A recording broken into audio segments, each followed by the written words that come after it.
warahmatullahi wabarakatuh. Waalaikumsalam warahmatullahi wabarakatuh. Oke, terima kasih Mas Nanang untuk waktunya. Bismillahirrahmanirrahim. Assalamualaikum warahmatullahi wabarakatuh. Waalaikumsalam Waalaikumsalam warahmatullahi warahmatullahi wabarakatuh. wabarakatuh. Alhamdulillahirabbil alamin wassalatu wassalamu ala asyrofil anbiya'i wal mursalin wa ala alihi washabihi ajmain amma ba'du. Eh, pada Mas dan Mbak Panitia yang saya hormati, kemudian teman-teman peserta latsar yang saya banggakan. Pertama-tama kita selalu panjatkan puji syukur kepada Allah Subhanahu wa taala sehingga kesempatan siang hari ini kita akan melaksanakan kegiatan apa ini? Materi hari ke-11. Mudah-mudahan nanti kita diberikan kelancaran dan kemudahan. Serta salam serta salawat kita aturkan kepada Nabi junjungan kita Nabi Muhammad SAW. Ya, untuk hari ini kita akan melanjutkan ya, kaitannya dengan materi di agenda 3, lanjutan dari kemarin hari ke-10. Ya, hari ke-10.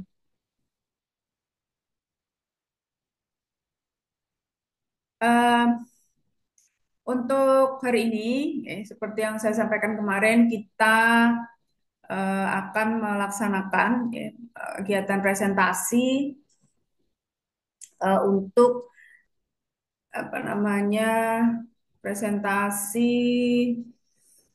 LK nggih, lembar kerja 1, 2, dan 3. Karena apa? Karena materi yang secara umum, secara kaitannya dengan manajemen ASN dan smart ASN, itu secara teori sudah saya sampaikan kemarin hari ke-10. Nah, hari ke-11 ini kita akan berdiskusi ya, kaitannya dengan penerapan materi yang ada di agenda 3 itu di apa namanya? Di isu ya, kaitannya dengan isu-isu yang penjenengan angkat ya, seperti apa keterkaitannya, bagaimana cara mengaitkannya. Ya, itu nanti kita akan bahas jadi implementasi materi yang ada di agenda 3 terhadap isu yang kita angkat. Oke, gitu Mas dan Mbak, kita langsung saja. Monggo silahkan untuk LK4 ya. LK4, monggo siapa yang mau paparan atau mau ada pertanyaan dulu? Monggo silahkan. Mau ada pertanyaan? LK 123, Bu. Oke, oke, LK1, 2, 3. Untuk hari ini kita akan membahas ya, atau presentasi kaitannya dengan LK1, 2, dan 3. Monggo silakan.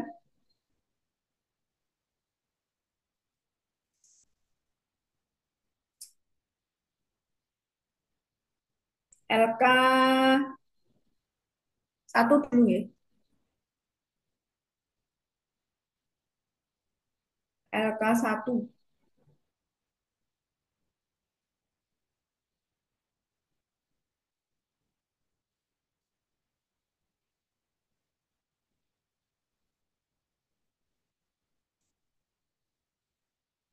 Monggo.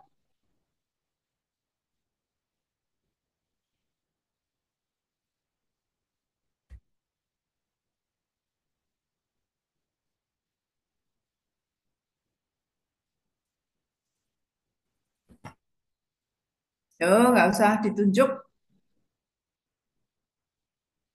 Kan sudah dikumpulkan kemarin. Sudah, Bu. Ayo, Mas Alan apa Mas Aan?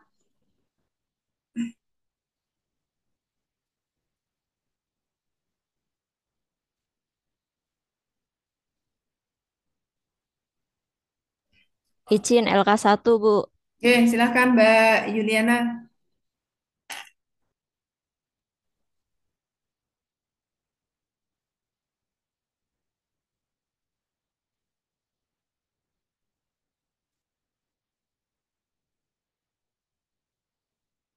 Maaf, ini tidak saya download, Bu. Saya lupa mindah dari HP. Nggak Ini apa-apa. aja nggak apa-apa. Nggih.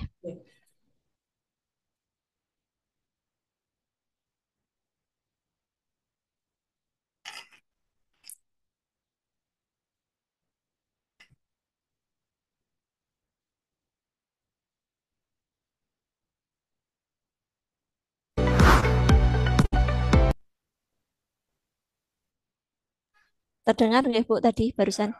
Dengar. Eh,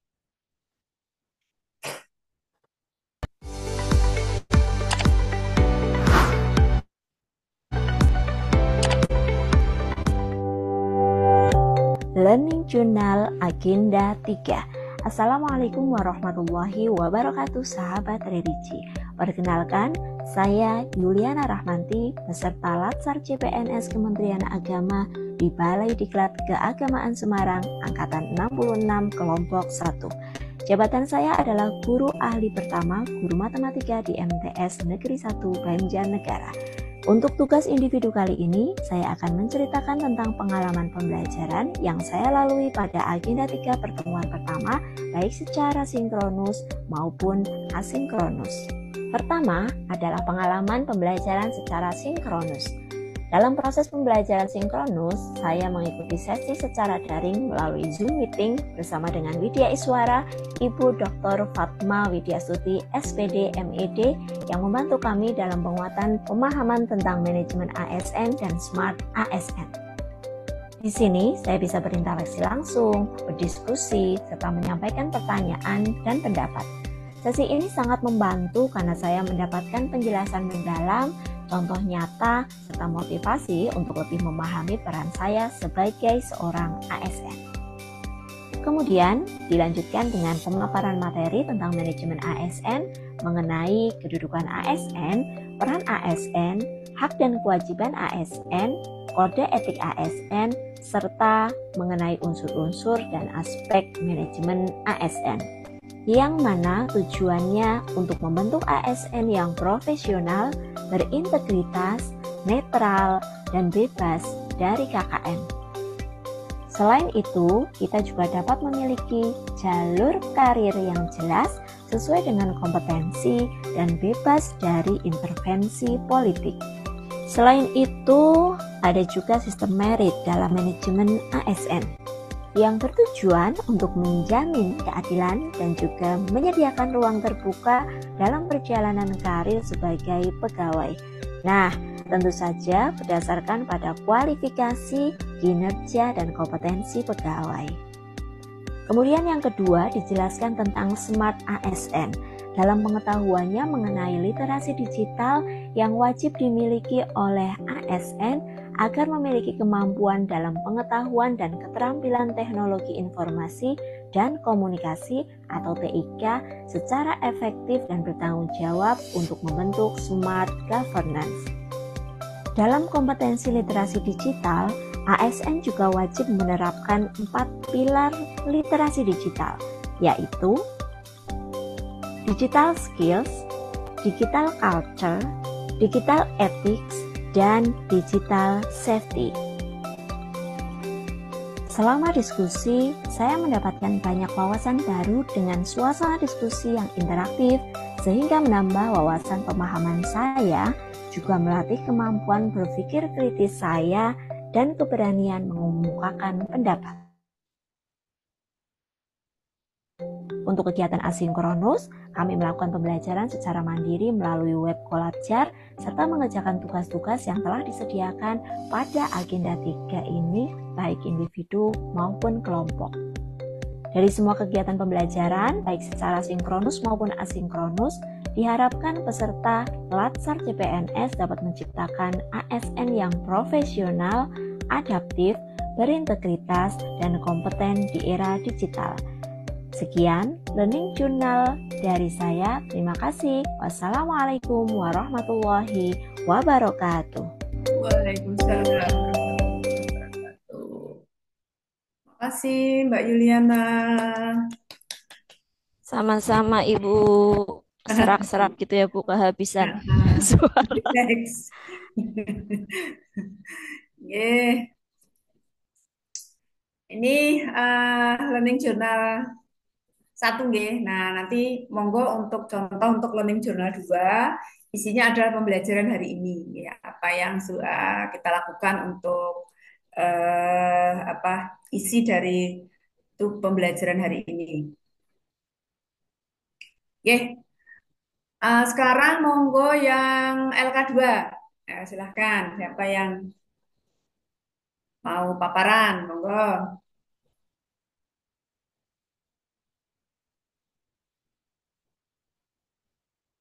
Yang jurnal 2, monggo.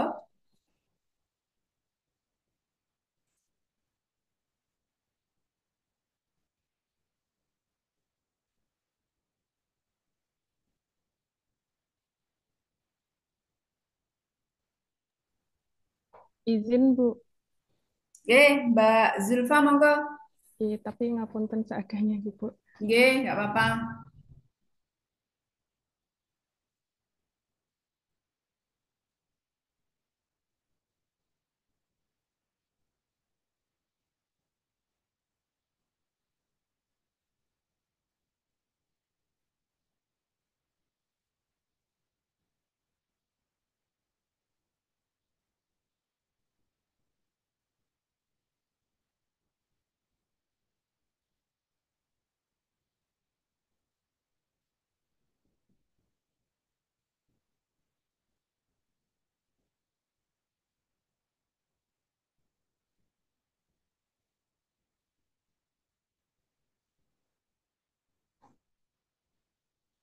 Belum muncul. Oke,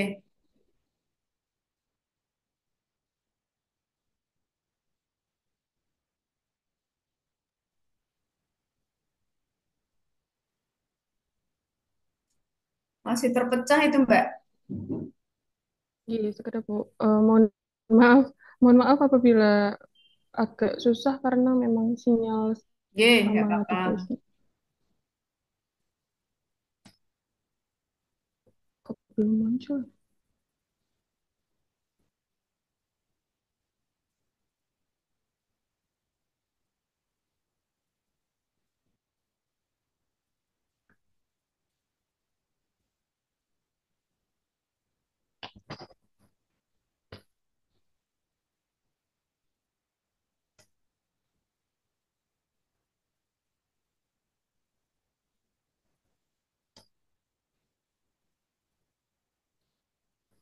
Ibu ngapunten sepertinya ini sedikit nge-lag jadinya Di monggo. stop share dulu, diulang Oh, lagi coba, Mbak. oh, nggih, nggih, nggih Bu. Saya coba. Saya play dulu.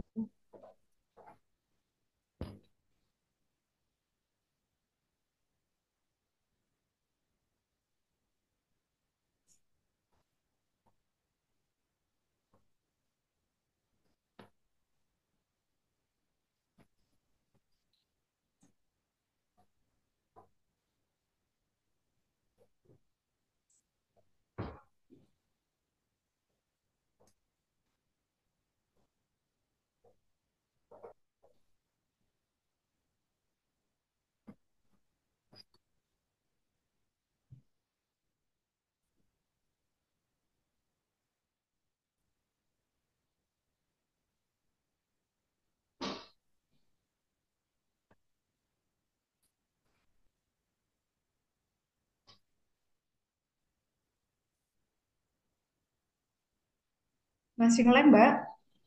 Iya Bu, ngapunten apabila lama boleh diganti yang lain saja, enggak apa-apa.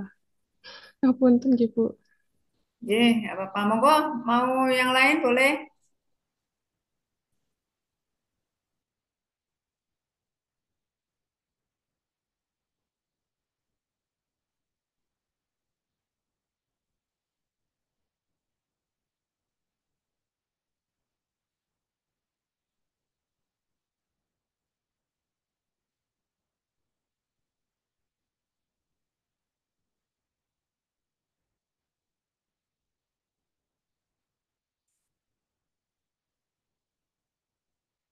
Yang lain, monggo silahkan. LK2, nggih.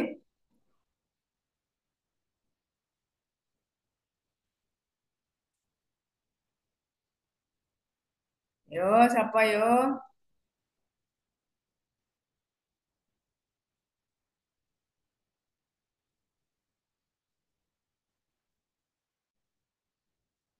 Oh,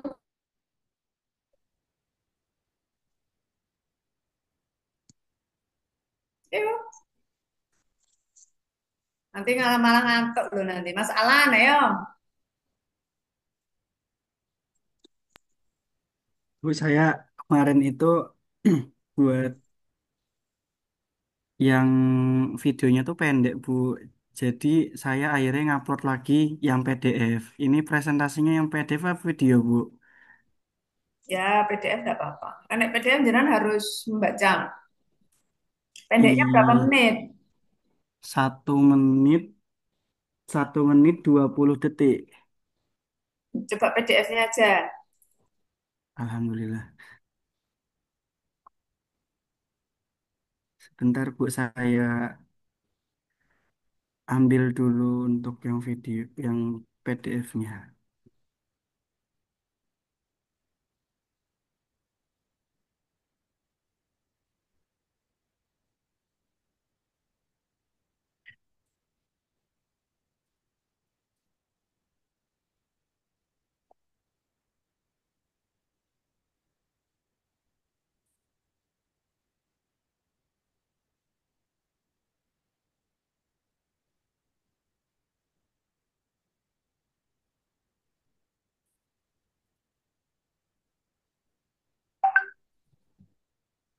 Mohon izin share screen, ya, Bu. Ye.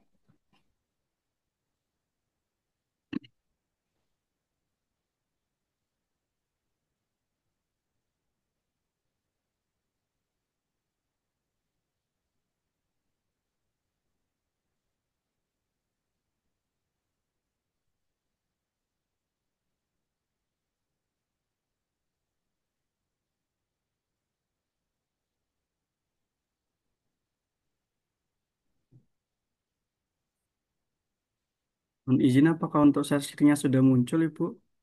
Masih proses, Mas. Nggih.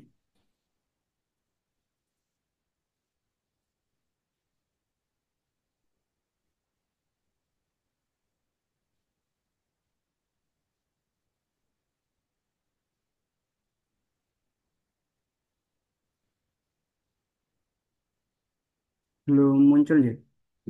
Sudah. Monggo silahkan. Baik, Bismillahirrahmanirrahim. Terima kasih atas kesempatannya, Ibu, untuk LK2 ini terkait aku dan instansiku serta rencana kontribusi dalam mewujudkan smart governance. Ini saya fokuskan untuk terkait jabatan saya sebagai Peranata Humas pada Pusat Bimbingan dan Pendidikan Konghucu Sekretariat Jenderal. Eh, Smart governance sendiri ini merupakan konsep tata kelola pemerintahan yang modern, transparan, efektif, dan berorientasi pada pelayanan publik. Di eh, pembahasan terkait aku dan instansiku ini ada beberapa hal yang kemudian menjadi fokus saya ketika saya menjalankan tugas sebagai Peranata Humas. Yang pertama adalah penyebar informasi yang transparan, bahwa Humas harus memastikan bahwa seluruh informasi publik dapat diakses dengan mudah, jelas, serta akurat. Hal ini mencerminkan prinsip keterbukaan atau transparansi yang menjadi inti dari smart governance. Terus kemudian yang kedua yakni fasilitator antar stakeholder, di mana Humas berperan sebagai jembatan komunikasi antara pemerintah, masyarakat, media, dan berbagai pemangku kepentingan lainnya. Dengan demikian, kebijakan dan program dapat tersampaikan secara efektif, serta aspirasi masyarakat pun dapat diterima dan ditindaklanjuti atau dieskalasikan ke unit terkait. Yang terakhir adalah penjaga citra lembaga, di mana sebagai perantau humas, tentunya citra positif ini menjadi modal penting bagi lembaga pemerintahan dalam membangun kepercayaan publik. Melalui komunikasi yang efektif, responsif, dan juga profesional, Humas dapat memperkuat reputasi instansi di mata masyarakat. Untuk rencana kontribusi dalam mewujudkan smart governance ini adalah yang pertama terkait optimalisasi media digital, di mana saya ingin mengembangkan konten edukatif, informatif, dan menarik di media sosial resmi instansi sebagai sarana transparansi dan edukasi publik. Hal ini sekaligus menjadi ruang interaktif bagi masyarakat untuk bisa memberikan masukan. Contohnya untuk di Pusbim di Konghucu sendiri, kita ada beberapa konten. Yang pertama adalah mimbar agama Konghucu, terus kemudian info Konghucu, seputar Konghucu, dan juga ensiklopedia Konghucu. Yang kedua adalah penguatan literasi informasi. Ini masih sama dengan optimasi media digital. Untuk yang ketiga, membangun sistem komunikasi dua arah melalui reply di interaksi komen Instagram ataupun media sosial lainnya.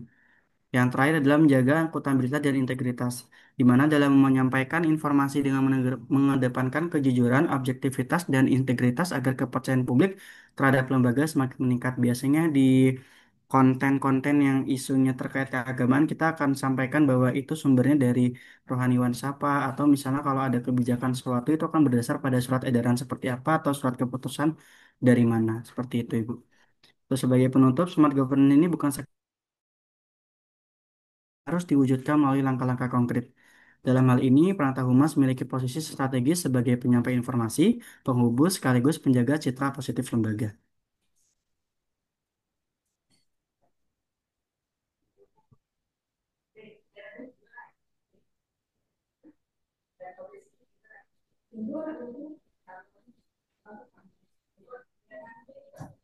Apa?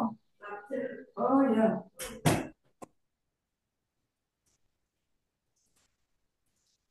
udah nggak? Maaf itu tadi Jadi ya. tadi tuh kalau itu yang di PDF-nya Bu, jadi kalau yang di video tuh cuman singkat terkait Oh cuman ya. 3 peran ini aja Ibu, gitu. Intinya kurang lebih seperti itu. Oke, terima kasih Mas Alan ya. Ya Ibu. Alan Alah. Oke, terima kasih sudah paparan di sini. Hmm, jadi bagaimana rencana penjenengan untuk nanti ke depannya sebagai ASN di instansi penjenengan itu akan mewujudkan ya ASN yang apa namanya smart ya, smart governance. Maaf ini ada yang pinjam charger. Ya. Oke, terima kasih bisa stop share Mas Alan, Baik Bu, terima kasih. Alan Budi Kusuma. Oke, monggo sekarang LK3. LK3, monggo silakan. Izin Bu, apakah kelompok kami boleh? Boleh. Tiga, apa ini Mas? A atau B? 3B. Oke, silakan. Silakan Bu Sekre, tolong bantu share screen. Mas Aan ini ya. Ya Bu. Jangan sampai keliru nanti saya. Apakah sudah terlihat Oke, untuk sampun. baik? Nah, sebelumnya terima kasih atas kesempatannya Bu Fatma dan rekan-rekan semua. Izinkan pada kesempatan kali ini kami dari kelompok 3B secara khusus akan membahas tentang isu-isu implementasi Smart ASN yang ada di instansi kami masing-masing. Nah, jadi kami di sini sedikit mengikuti instruksi, namun dilebihkan karena yang diminta itu minimal 3, tetapi akhirnya kami memutuskan untuk memasukkan masing-masing Masing dari ya. kami ya, karena sesuai jumlah jadi 5. Untuk yang anggota kami sendiri itu ada Ibu Katarina Haryaning Tias, Ibu Komsani Karismawati, Bapak Maulana Reza Arifin, saya sendiri, dan juga Bapak Muhammad Syafri Firman. Bisa dilanjutkan? Oke. Baik, untuk isu yang pertama bisa dimulai dari Mas Firman.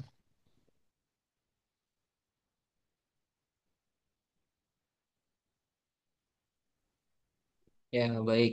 Terima kasih, Mas, sebelumnya. Mohon izin, Ibu.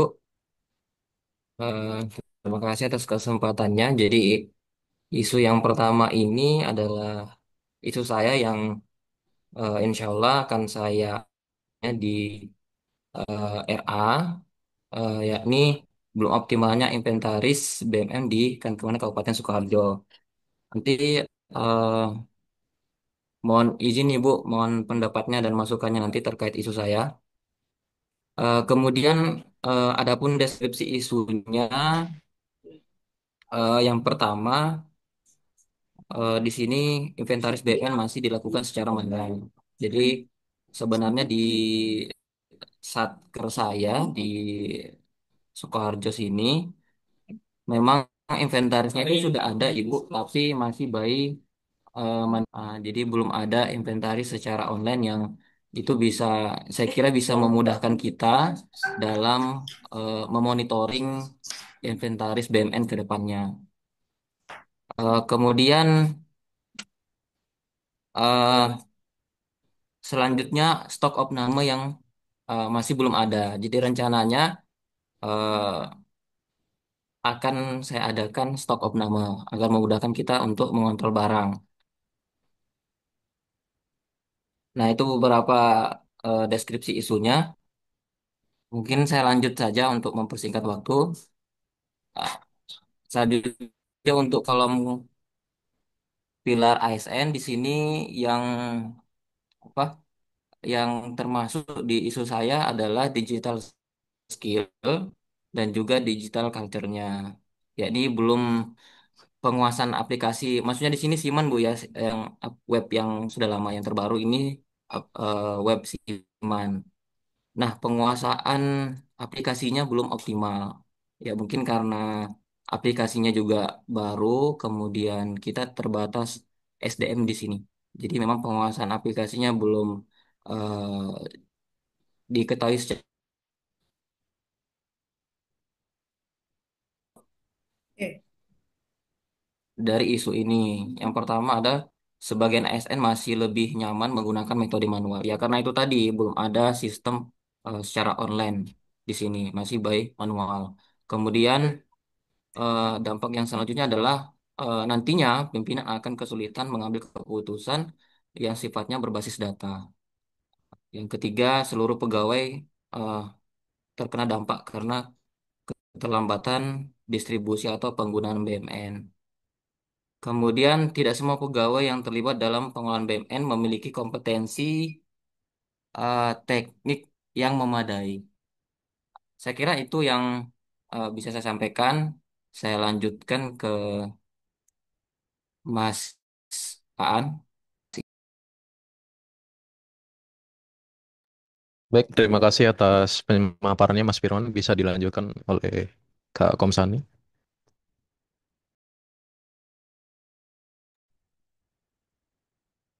Begini Bu, untuk menjelaskan, sebelumnya saya dari jabatan perencana ahli pertama, tapi saya di Kemenak Kabupaten Sleman ini ditugaskan di seksi pendidikan madrasah. Jadi untuk isu yang saya mengambil dari seksi pendidikan madrasah, gitu Bu. Di sini saya mengambil tentang minimnya literasi digital madrasah di Kemenak Kabupaten Sleman.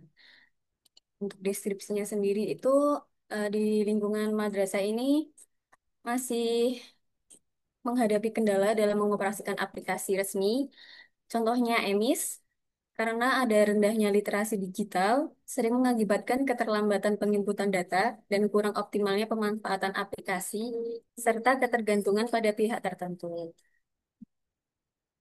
Lalu untuk pilar literasi digitalnya, ada digital skill dan digital etik, di mana adanya operator dan tenaga pendidik di madrasah yang belum memiliki keterampilan. Jadi di Berarti sini ini sasarannya nanti siapa, Mbak? nanti ke operator, Bu. Nah, berarti Eh, operator aja. Kalau di sini madrasah itu kan ya, bagian mananya madrasah di gitu. operator di masing-masing madrasahnya, Bu. Minimnya literasi digital operator madrasah gitu betul.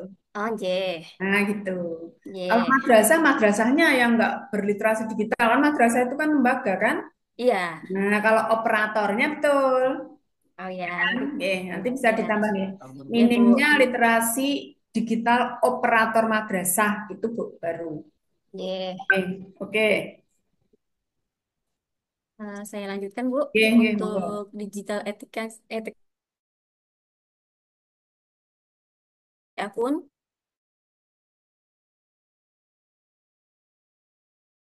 operatornya atau mungkin bisa petugas yang lain yang ada di madrasahnya tersebut.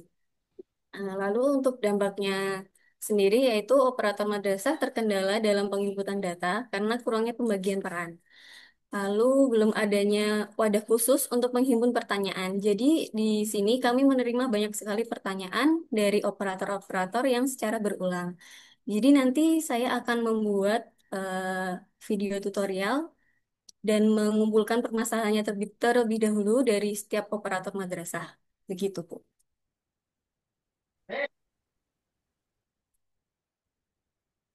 Diangkat, kalau diangkat itu jadi makalah nanti jadi rancangan aktual saya bagus nih belum ada ini Oh operator iya, Bu. madrasah ini ya.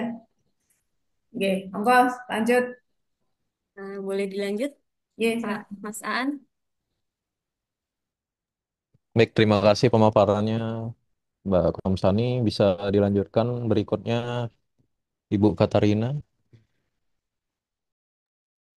Baik, selamat siang Bapak Ibu. Sebelumnya untuk jabatan saya ini sebagai Pranata Komputer di unit kerja di bidang pendidikan tinggi Katolik untuk penempatan sementara di Kantor Kementerian Agama Kota Yogyakarta. Jadi isu yang saya ingin ambil di sini yaitu belum optimalnya digitalisasi data pengolahan pengolahan data pendidikan Katolik di Kantor Kementerian Agama Kota Yogyakarta. Jadi deskripsi isunya itu belum optimalnya digitalisasi dan pengolahan data disebabkan karena kurangnya pengetahuan dalam pengolahan data dan menganalisa data. Belum adanya juga terkait basis data di sini. Jadi kalau ada yang request data dari pusat gitu, jadi kadang di sini kayak request data ke masing-masing pegawai. Kemudian untuk pilar literasi Smart ASN-nya, yang pertama digital skill-nya, kurangnya pengetahuan dalam penggunaan aplikasi pengolahan data atau tools visualisasi data. Contoh tools visualisasi data yang saya gunakan di sini yaitu Power BI. Kemudian digital safety-nya terkait data pendidikan ini kan untuk guru biasanya ada data NIK ya Bu ya. Jadi itu kan biasanya data NIK ini privacy ya Bu. Jadi untuk data ini mungkin dikelompokkan dulu data-data yang boleh dipublish dan tidak boleh dipublish. Kemudian untuk filenya ini bisa di-secure. Kemudian Mbak. untuk ya Bu, Sik. Ini belum optimalnya digitalisasi dan pengolahan data. Apanya pendidikan Katolik?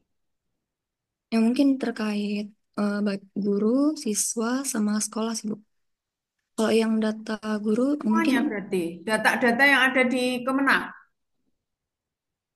Pak, eh, digitalisasi dan pengolahan data yang ada di Kemenak atau di mana? Atau di oh di sekolah? Kemenak, Kemenak Bu, kota. Kemenak. Berarti siapa yang mengolah data nanti? Kalau yang di sini ada staf pendidikan ya Bu. Berarti jenengan. Oh iya Bu, saya juga bisa Bu. Ya, ini judulnya belum isu nih, ya. Belum optimalnya digitalisasi dan pengolahan data pendidikan Katolik. Pengolahan data apa gitu loh, Mbak? Data apa? Kalau pendidikan ini bisa siswa, guru, sama sekolahan Bu. Administrasi. Berarti berarti nek disebutkan diberi nama jadi satu gitu namanya apa kalau di Kemenak? Pendidikan Bu, pendidikan Katolik. Belum optimalnya digitalisasi dan pengolahan data. Opong loh, data apa? Pendidikan Katolik itu. Data apa pendidikan Katolik di Kemenak Kota Yogyakarta loh Mbak. Iya. Yang tahu kan jenengan. Coba teman-teman yang lain coba apa itu? Belum optimalnya digitalisasi dan pengolahan data. Mungkin bisa data eh, peserta didik atau data apa begitu. Oh, jadi ini Mas, yang aku mau ambil ini nggak cuma peserta sih, terkait guru, terkait Kayak apa siswa. namanya itu? Kalau di sini pendidikan sih Bu, kalau kan ada keagamaan dan pendidikan. Kalau Oh, keagamaan lebih ke gereja, kalau pendidikan ini siswa, guru, oh terkait gitu. sekolah gitu, bisa sekolah gitu sih. Pengolahan data, gini, pengolahan data pendidikan Katolik. Nggih, nggih. Pun, yang penting jenengan nanti mendeskripsikannya, nggih, misalnya ini jadi korisu loh ya, misal. Nggih, di sini juga, Oh iya. nggih.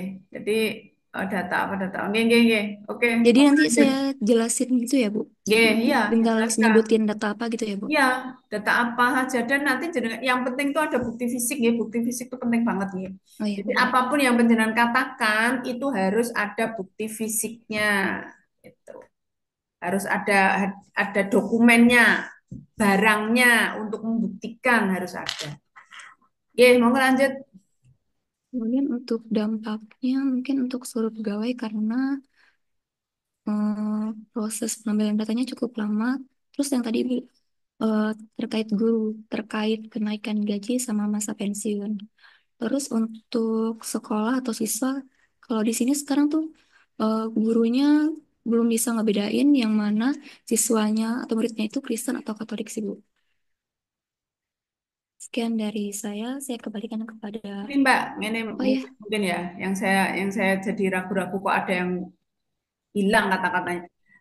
Belum optimalnya digitalisasi dan pengolahan data pendidikan agama Katolik, mestinya gitu. Tambah agama Katolik, jangan hanya pendidikan Katolik ya. Misalnya Islam itu kan bukan pendidikan Islam, tapi pendidikan agama Islam. Jadi mungkin jenengan di pendidikan agama Katolik gitu, Mbak. oh, baik. Terima kasih Bu. Oke, monggo lanjutnya. Baik, bisa langsung dilanjutkan oleh Mas Reza. Ya, baik, terima kasih banyak Anu, Mas Han. sithik Mas, aku ora krito. Wis wong tuwa ngene lah. Tolong agak Share. di zoom lagi. Nah, Mantap. Ya, nah. terima kasih Bu Fatma atas waktunya. Izin rekan-rekan dan Bapak Ibu sekalian untuk ini mengenai isu dari saya. Kebetulan saya sebagai analis SDM, aparatur ahli pertama dari Sekjen Kemenak RI, kemudian ditugaskan sementara di kantor Kemenak Kabupaten Bantul. Nah, terkait isu ini, kebetulan saya membahas tentang isu yang terjadi internal bawah atap kantor Kemenak Kabupaten Bantul mengenai isunya belum maksimalnya perubahan mengenai penghapusan penyediaan teh manis rutin setiap pagi di kantor Kemenak Kabupaten Bantul yang menimbulkan pemborosan anggaran. Nah, ini terkait dengan tentang SDM kemandirian, kemudian keekonomian dan kesehatan. Nah, mungkin terlihat sepele ya teman-teman, tapi kenapa saya ambil ini? Karena dari dulunya lantai 1 di kantor Kemenak Kabupaten Bantul itu semuanya sekantor setiap pagi dibikinkan teh manis dan selalu sisa. Kemudian ada inovasi, tapi belum maksimal, belum semua ruangan bisa menerapkan ini. Nah, saya ingin mengangkat isu ini nanti selanjutnya akan ada SOP yang jelas sehingga uang anggaran terkait dulu pembelanjaan teh, gula,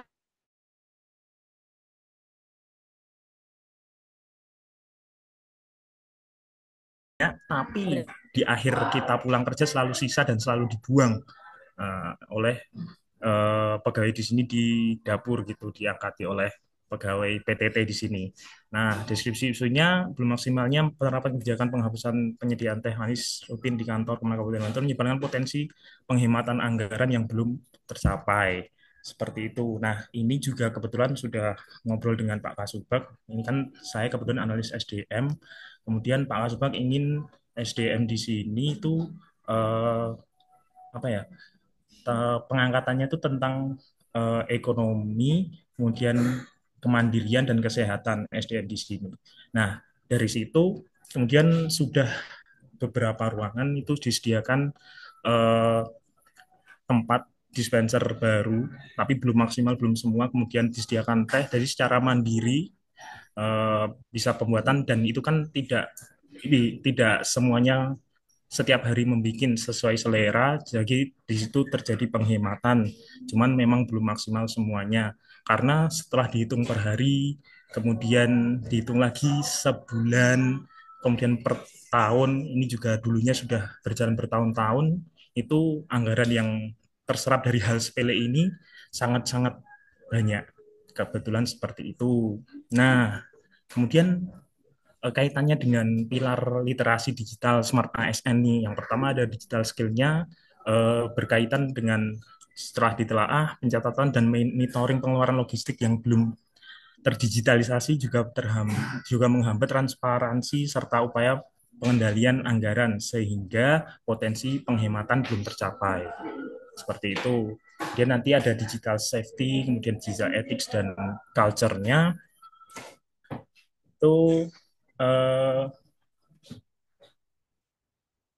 masing-masing sudah dikaitkan. Yang pertama ada ini digital safety-nya. Kurangnya penerapan digital safety membuat data logistik anggaran tidak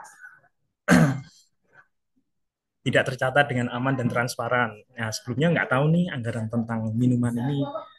Kemudian ada inovasi penerapan ini. Kita tentunya butuh digital safety untuk penyelesaian dan maksimalkan isu ini agar terjadinya anggaran yang tidak terbuang sia-sia seperti itu. Kemudian digital culture-nya, jika budaya digital tidak ditanamkan secara konsisten, maka kebijakan efisiensi anggaran sulit tercapai karena ASN belum terbiasa beradaptasi dengan pola kerja baru yang lebih modern, transparan, dan hemat sumber daya. Kemudian digital ethics. Ada digital ethics-nya dengan penerapan etika digital yang baik, setiap ASN diharapkan lebih disiplin, jujur, dan konsisten dalam mendukung perubahan budaya kerja yang hemat dan akuntabel. Nah, di sini hemat dan akuntabel, jadi kita tahu nih anggaran yang dialokasikan kemana saja seperti itu. Kemudian naik lagi Mbak Catherine. Nah, ini terdapat dampak dan ya yang terkena dampak. Nah, yang pertama dampaknya dulu. Yang pertama pemborosan anggaran kantor karena kebiasaan lama masih berjalan. Jadi hanya sementara ini inovasi yang sangat bagus. Tapi jika dimaksimalkan, pastinya juga menjadi keuntungan bagi civitas kantor Kemenak Kabupaten Bantul seperti itu.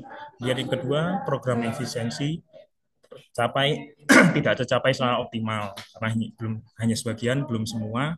Ini nanti insya Allah kita kawal untuk kelanjutannya nanti terkait dengan SOP-nya biar jelas ada hitam di atas putih. Jadi kebiasaan yang lama itu yang terlihat sepele tapi dampaknya besar bisa terurai dan dengan inovasi lebih baik lagi. Kemudian kurangnya kesadaran pegawai terhadap budaya kerja hemat. Nah, dulu ya manut-manut aja. Kebetulan sebelum Pak Kasubat mengenai dobrakan inovasi ini ya gitu-gitu aja.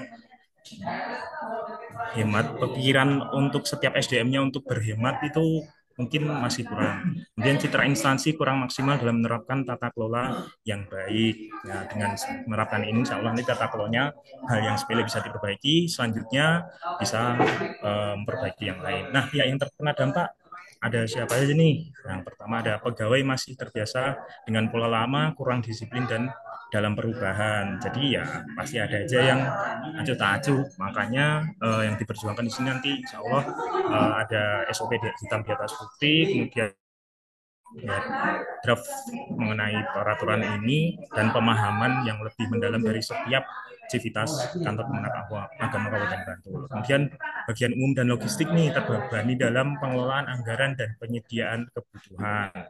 Kemudian lanjut lagi, pimpinan kesulitan mewujudkan target efisiensi anggaran. Nah, kemudian ada instansi secara keseluruhan dinilai kurang inovatif dalam pengelolaan sumber daya. Nah, kalau yang kemarin-kemarin masih berjalan, sebenarnya kita punya motivasi untuk berinovasi, mana nih? Nah, ini kalaupun nanti dikawal terus isu ini, nanti kita bisa perlahan-lahan dari hal sepele kita berinovasi seperti itu. Kemudian instansi secara keseluruhan, dampaknya dari instansi secara keseluruhan bisa dinilai belum inovatif dalam pengelolaan sumber daya seperti itu. Baik, Ibu Fatma dan teman-teman, terima kasih atas waktunya. Mungkin sekian dari saya, kurang dan lebihnya mohon maaf. Bisa dilanjut yang terakhir, one and only. One and only. Mas Aan. Oh iya Bu. Iki loh. Belum maksimalnya apa mau? Belum yang atas. Atas tag nanti iso semata SN ini aja. Iya Bu. Kan ada saya kaitkan juga Bu. Ya kalau jenengan itu misalnya teh manisnya itu misalnya nek Smart ASN itu lebih ke manis ini. Coba teman-teman, misalnya digital skill-nya pencatatan dan monitoring pengeluaran logistik.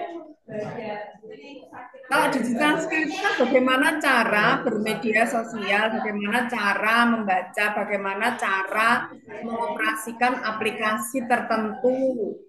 Ngono lho. Lah kok iki es teh manis iki lho kok. Piye jalu diguyu Nggak Mbak pakai Asmani nggak to. pakai es, Bu.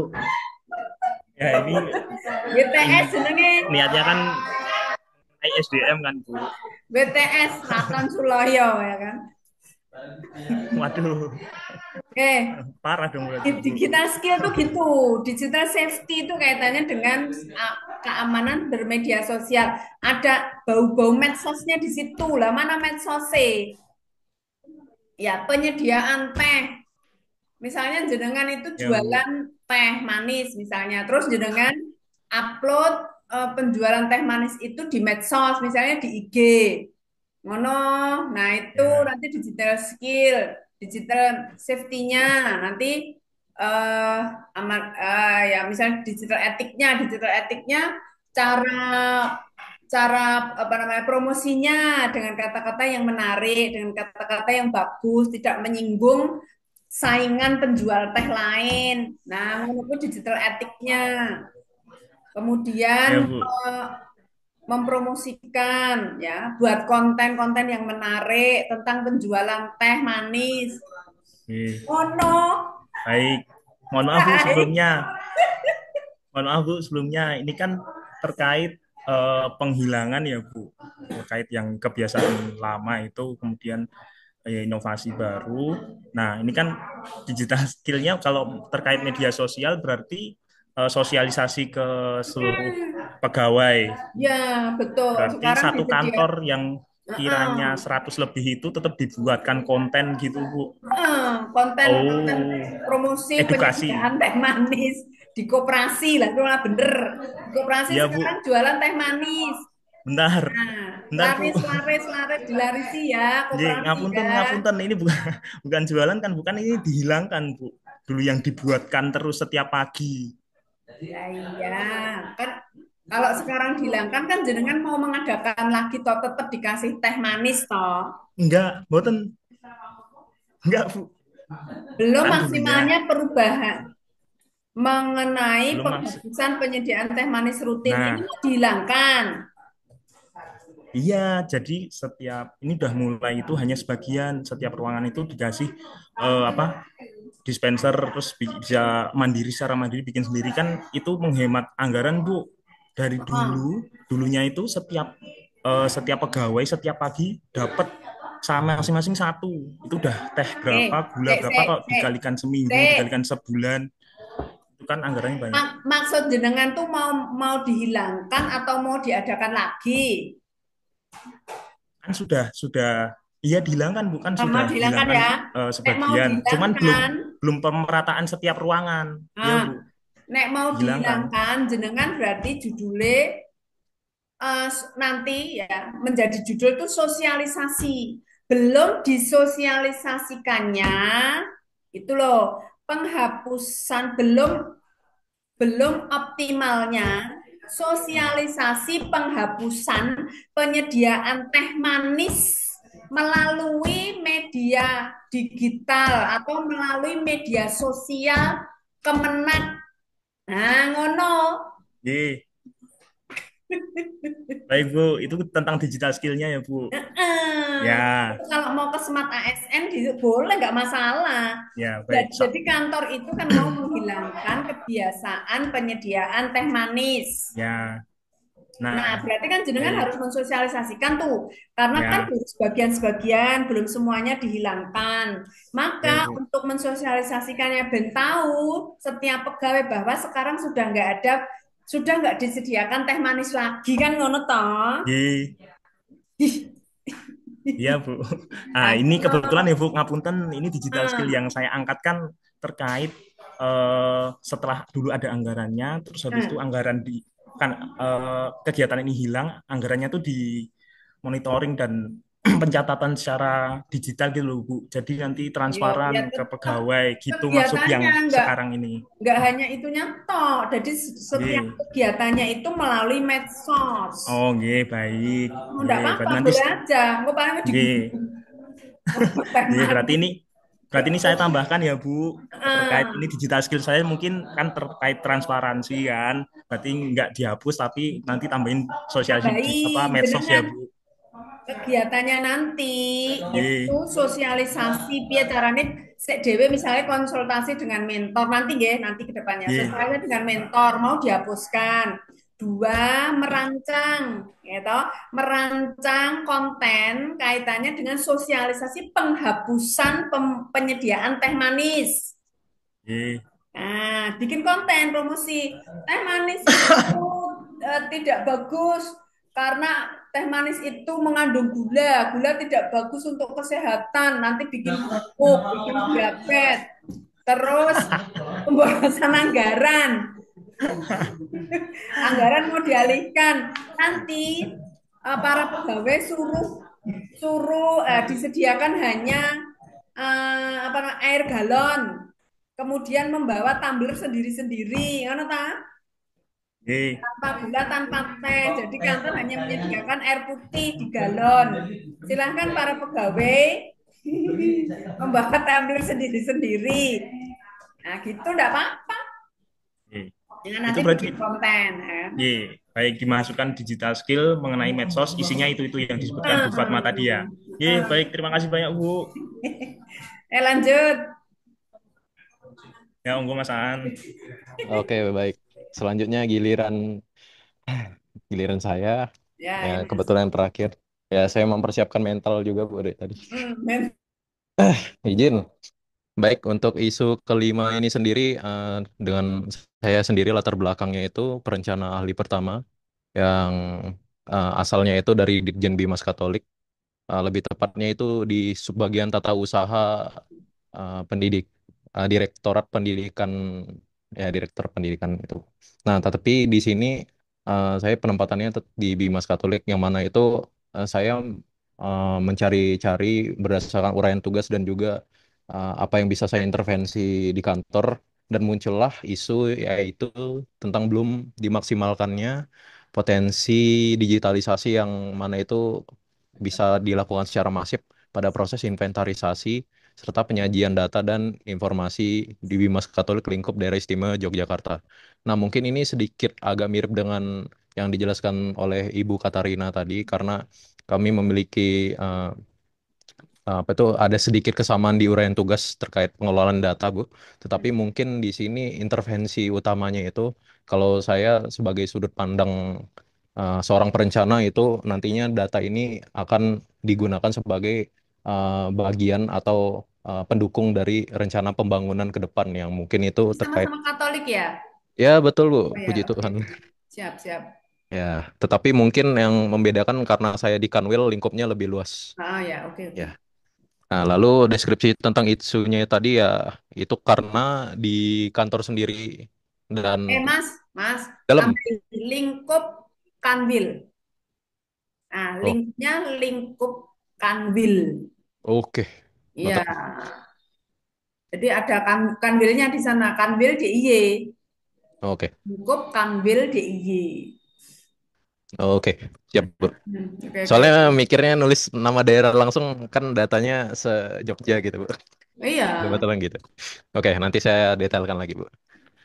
Oke, untuk tadi Heeh. terkait deskripsinya sedikit yaitu uh, seperti pengelolaan datanya sendiri bisa dibilang semi konvensional, maksudnya itu mungkin sudah menggunakan software-software yang uh, sudah banyak digunakan seperti Excel, tetapi dalam praktiknya itu masih apa ya, terjadi redundansi data atau data-data yang menumpuk yang sama dan juga tidak rapi. Itu karena mungkin prosesnya itu tidak dimaksimalkan dan baik yang bisa saling langsung sinkron, tetapi ya numpuk-numpuk data yang seperti kayak copy satu, copy dua, copy tiga, padahal itu cukup di satu file yang sama. Dan hal ini juga bisa dibilang sulit untuk diakses karena bisa lanjut. Bentar, Bu, saya sambil buka di sini aja. Itu PDF apa betul? eh Sama aja sih, Bu. Oke. Nah, Oke, yang siap. mana ini kalau data-data dan informasi yang sudah ada ini bisa dibilang nantinya susah diakses secara cepat atau urgent gitu. lalu tidak terintegrasi dengan maksimal, dan juga potensi kesalahan dari penginputan data itu masih sangat tinggi, yang mana itu nanti akan menyulitkan proses perencanaan pembangunan yang berbasis data. Apalagi transformasi digital itu kan semuanya based on data ya, Bu. Jadi ini sangat sangat krusial. Nah, akibatnya potensi informasi strategis tidak termanfaatkan secara opsional. Nah, itu mungkin intermezzo sedikit terkait isunya. Lalu untuk pilar literasi digitalnya itu eh, ada 4 ya Bu, saya masukkan semua. Yaitu untuk Hmm. yang pertama sendiri, itu dari sudut pandang digital skill, Mhm. yaitu inventarisasinya itu menurut saya cenderung lambat dan penyajian datanya tidak akurat. Yang mana itu eh, bisa dibilang data yang dikelola itu masih hitungannya masih mentah Bu, belum di apa ya ditampilkan dengan baik sehingga masih agak sulit dibaca dan kurang efisien. Kemudian kesulitan analisis data untuk pernyataan dan SDM kurang siap menghadapi era digital ya, karena ya mungkin harap maklum juga di kantor itu kebetulan saya sendiri yang hitungannya paling muda Bu, beda generasi sendiri saya. Dan itu mungkin menjadi tantangan juga di situ. Lalu berikutnya lanjut ke digital safety, yaitu ini ada hubungannya dengan keselamatan ya. Nah, di sini keselamatannya sendiri karena based on data ini sangat krusial, karena data-data itu kan sifatnya privasi, apalagi itu menyangkut data, karena di Bimas Katolik itu ada dua data besar Bu, seperti yang dijelaskan tadi, yaitu urusan dan juga pendidikan. Mhm, Nah, ya. yaitu nanti kalau misalnya datanya itu misalnya rusak, bocor, ya misalnya terlihat NIP kita saja di publik, itu akan ya bisa berakibat hal-hal yang tidak diinginkan. Dan Ya. juga eh, menurut saya kurangnya sistem pencadangan yang andal. Jadi mungkin sudah dicadangkan tetapi lupa ditaruh di mana. Itu sering terjadi itu. Backup ya, backup data Ya, ya. backup datanya itu masih agak simpang siur. Kemudian dari sisi budaya digitalnya itu data yang tidak akurat berpotensi menimbulkan keputusan yang bisa dibilang membuat suatu perencanaan itu tidak berjalan dengan mulus. Sehingga ya itu disebabkan karena tadinya kurang transparansi data. Mungkin tidak kurang transparan tetapi memang tidak ada datanya. Dan juga informasi yang sifatnya itu bisa bias, yang mana itu akan sangat berbahaya di rancangan. Dan yang terakhir itu terkait digital ethics. Nah, berkaitan juga dengan budaya tadi.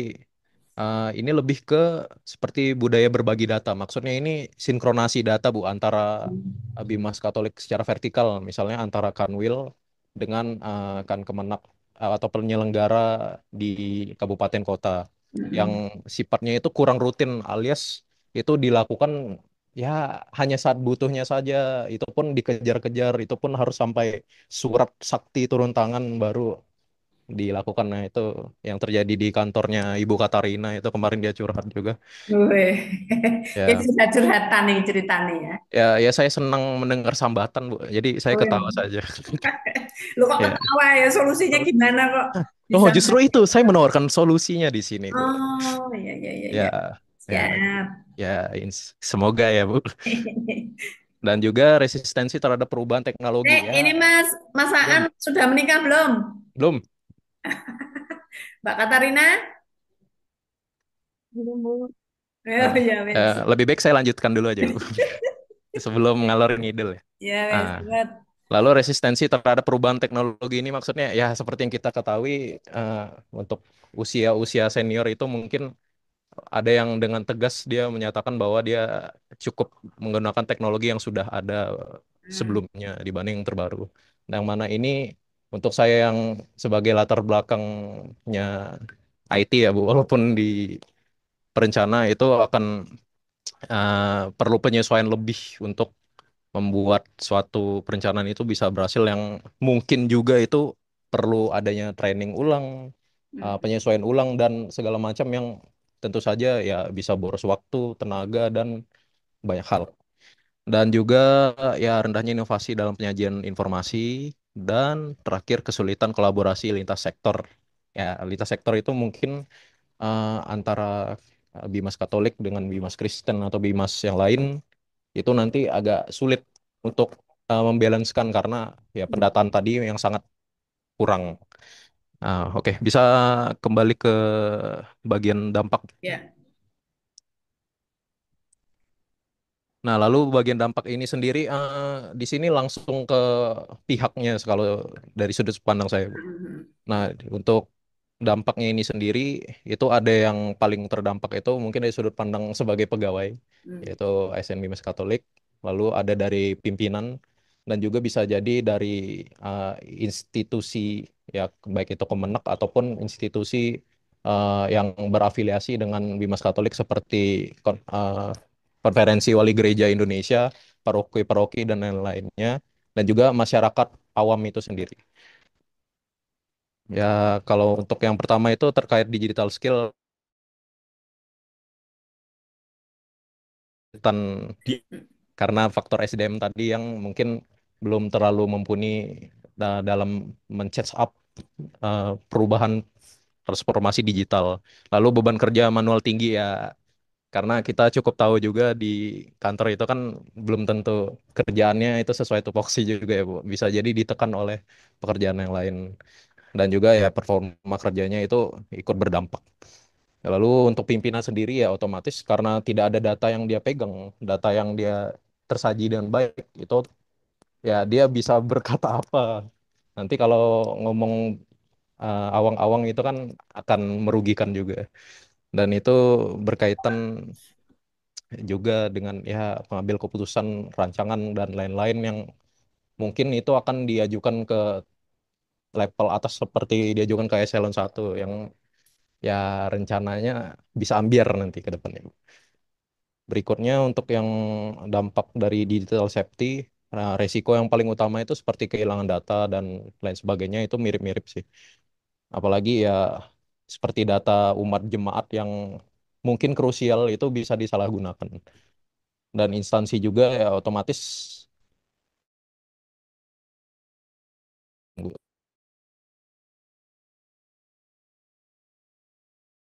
mencoreng nama baik.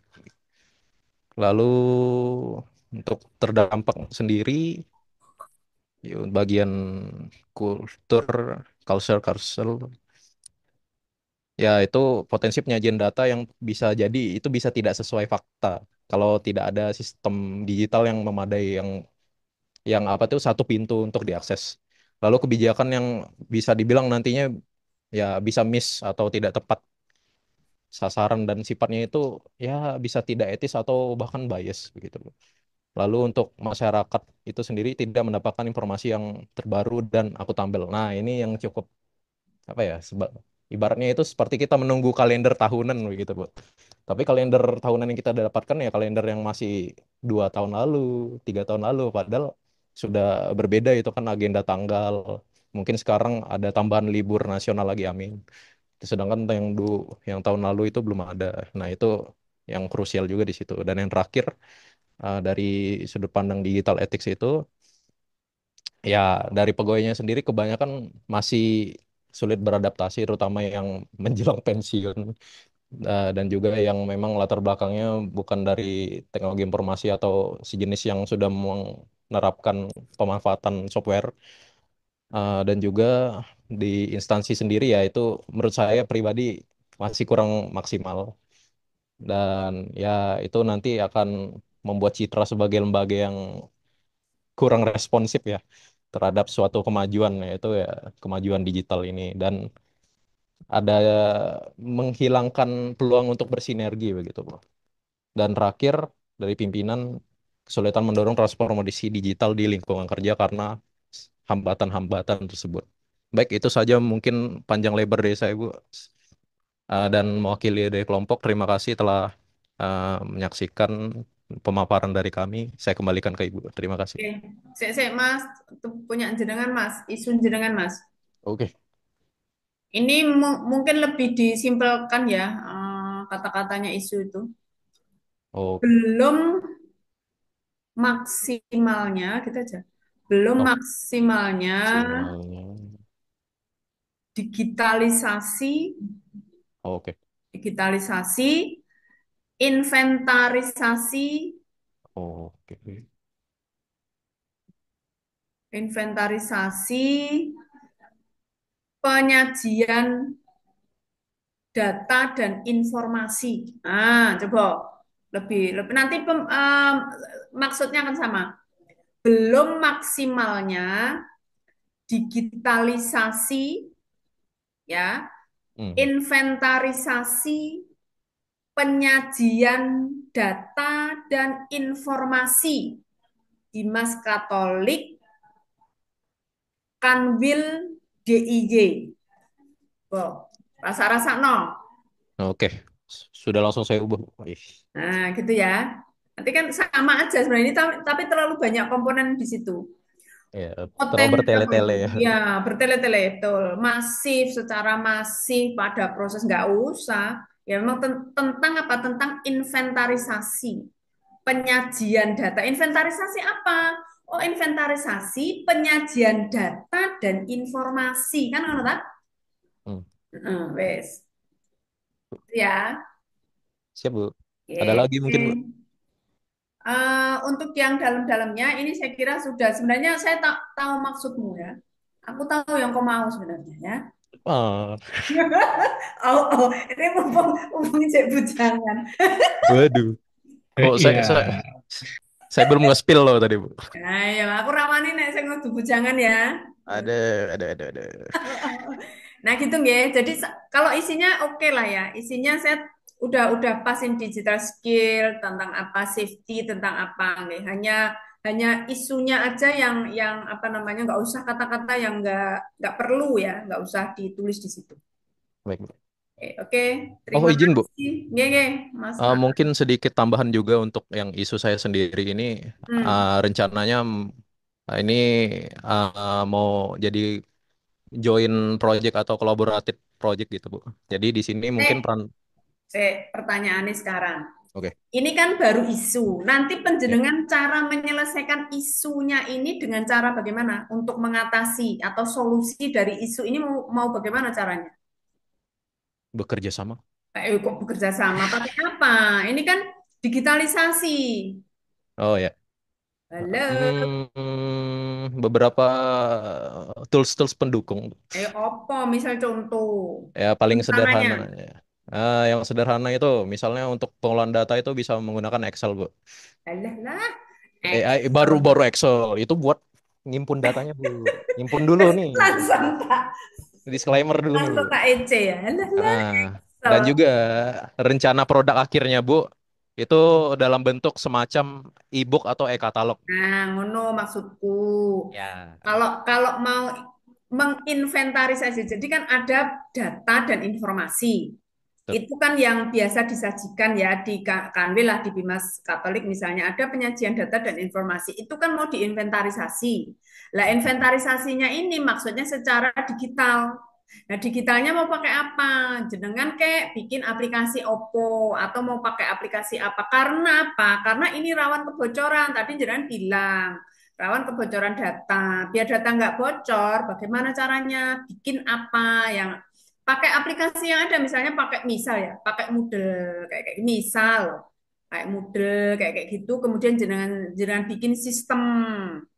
Kalau hanya Excel, hanya Google Drive pun itu kan hanya untuk menyimpan data aja. Itu masih masih nggak aman itu, Mas. Oh ya, Bu. No, carane Ah, tantangan cah nom. Tapi gini, Bu, walaupun memang ya ya latar belakang saya memang IT, tetapi Anaknya IT.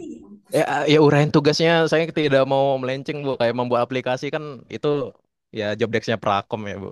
Nah, Yang nggak mungkin apa. bisa kolaborasi nih. Nah, maksudku ngono. Ah, itu tujuan saya, Bu, maksudnya. Iya, iya. Biar ada yang membantu saya. Nah, no, Prakomen mer- enggak ada di sini. Itu, Oke, Bu, yang di oke. kota tuh satu orang. Oh ya, Yang siap. nomor 3 tadi, isu nomor 3 itu. Oh iya, ya. Tukang coding saya. Gitu. Oke, wes lah ya. Oke, siap-siap. Ini sudah ada kode-kodean ya. Oke, siap, Oke, Bu. terima kasih untuk kelompok B. Monggo sekarang kelompok A. Kelompok A, silahkan. Ini tadi dari 3, nggih. Sekarang kelompok A, boleh kelompok 1, Dua atau empat?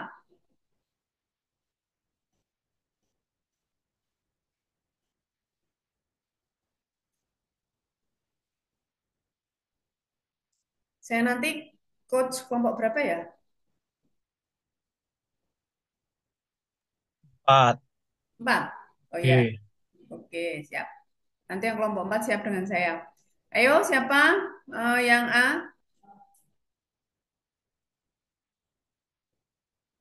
Yang A, yang manajemen ASN.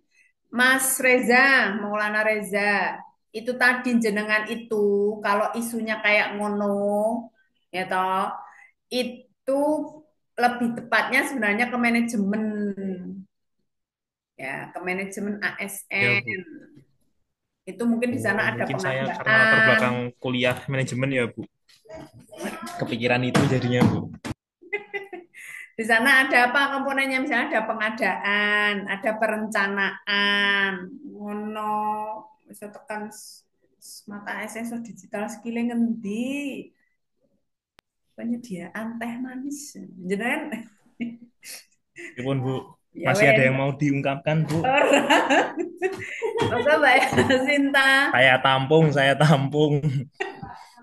Ya, Ibu masa izin Mbak Sinta. bertanya. Terkait dengan manajemen ASN dan Smart ASN ini, untuk isu yang diangkat rancangan aktualisasi itu harus mencakup keduanya atau boleh salah satu, Bu? Misal isunya itu mengarah kepada manajemennya ASN atau Hmm. lebih mengarah ke Smart ASN-nya aja gitu, tidak dua-duanya gitu, boleh, Bu? Boleh, tapi jenengan harus mengasahnya, membahasnya bener-bener dari pandangan sudut pandang manajemen ASN boleh saja. Jadi sudut pandang Oh, ASN-nya apa? Misalnya pengadaan. Oh, pengadaan harus ada aplikasi untuk ini. Nah, itu kan pengadaan boleh. Jadi tidak dibahas secara smartnya, secara digital skill, digital culture, digital safety atau digital ethics-nya. Boleh, nggak oh masalah. begitu. Baik, Ibu. Baik, terima kasih, Bu. Oh, nggih. Monggo ayo, kelompok A belum nih. Silahkan kelompok A.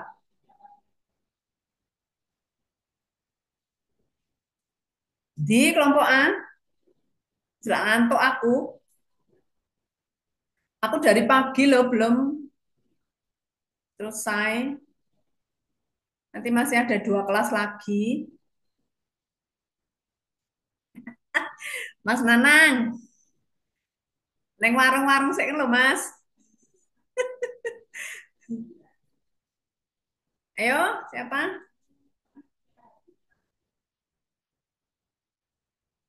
A, ayo A. Manajemen ASN.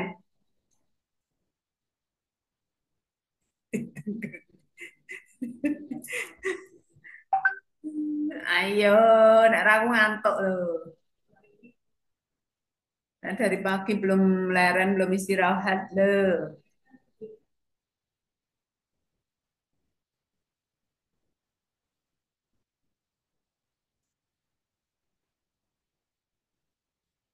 Hmm.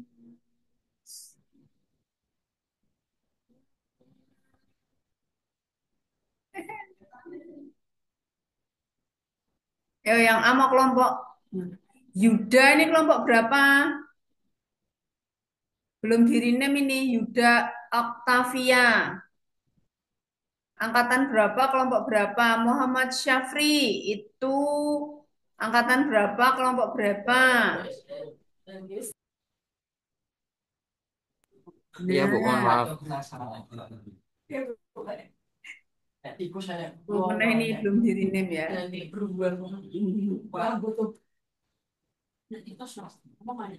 Oke, sudah yo. Sampun, Bu. Imam Adlan, alah lah. Iki kelompok berapa, angkatan berapa, Jan? Mas Alan,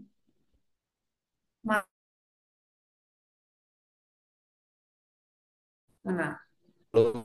Mas Alan, laptop error. Mana Alan? Alan Budi Kusuma. Rama loh. Nggak ada izin. Oke. Izin ke belakang sebentar. Ya wes.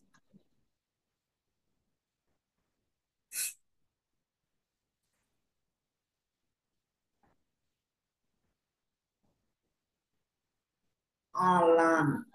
Oh, iki loh, masih belum di rename ini. Angkatan berapa, kelompok berapa? Ayo, siapa yang Idela? Maaf Bu, baru dari toilet. Ya, di rename dulu.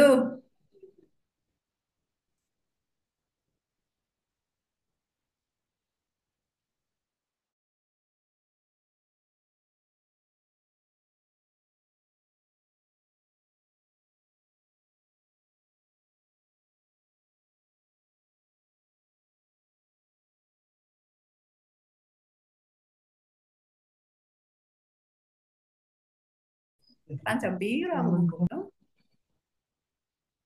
Karena nasi paparan piye? Monggo, kok tak tunjuk we. Kelompok dua yo, dua A.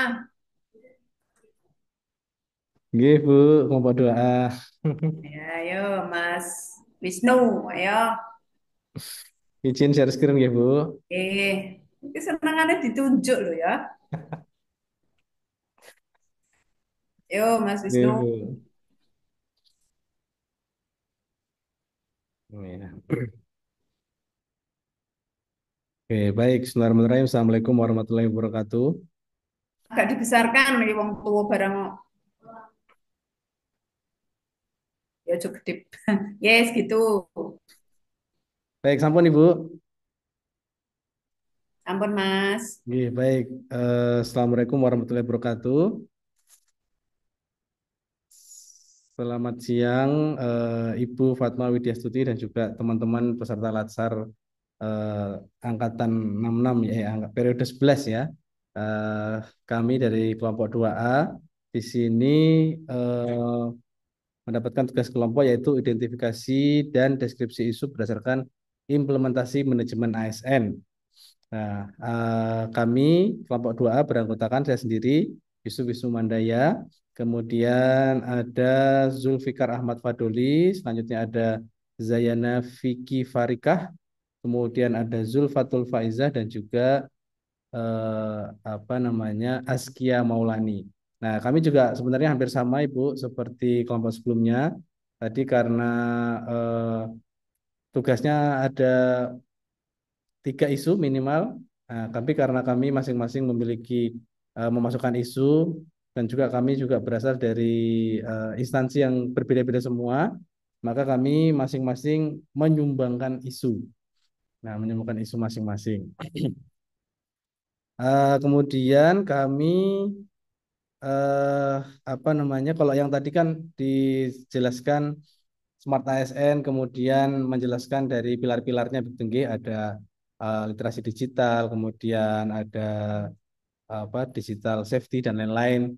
Nah, kalau di sini kami lebih mengambil misalnya satu satu asas gitu kan. Kemarin kan kalau nggak salah ada 13 asas manajemen ASN. Nah, di sini kami coba mengambil ada 5 asas. Nanti di sini ada profesionalitas, kemudian ada proporsionalitas, kemudian ada efektivitas dan efisiensi, kemudian ada persatuan dan kesatuan, dan juga ada akuntabel, Ibu.